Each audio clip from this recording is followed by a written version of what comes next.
აი ბევრი ადამიანის ხვებთან ურთიერთობაში ნანობს ბევრი ამის. აი ზოგი გარდაცვლილა მაგალითად ყურადღებას არ აქცევენ, ზოგი რავი დაკარგეს ადამიანებმა ერთმანეთი და მე საბოლოოდ ნანობ ამ ყველაფერს. ზოგი არც ნანობს, მაგრამ აი რა უნდა გავაკეთოთ იმისათვის, რომ სანანებელი არ გაგვიხდეს.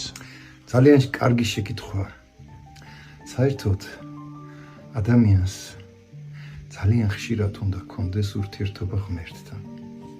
ეს ურთიერთობა არა მარტო ლოცვის დროს, არა მარტო ეკლესიაში ყოფნისას, ან პარაკლისი, ან დაუჯდომელი, არა. ეს უნდა იყოს, როდესაც მარტო ხარ და რაღაც 1000 აზრი შემოდის. და ეს აზრები ძალიან ხშირად ადამიანს გზას უბნევენ. ამიტომ აუცილებელია, რომ ჩვენ ღმერთს მუდამ ვთხოვდეთ უფალო, გული გონიერი მაჩუქე უფალო, გევედრები უფალო, გული გონიერი. რატომ? იმიტომ რომ ეს გული გონიერი ჩვენ სწორი გზით გვატარებს. სწორი კომპასი ეს გული გონიერი. აი შენ რო თქვი რომ სანამ ცოცხალი ადამიანი რომ შეიძლება ვერ ვაფასებთ.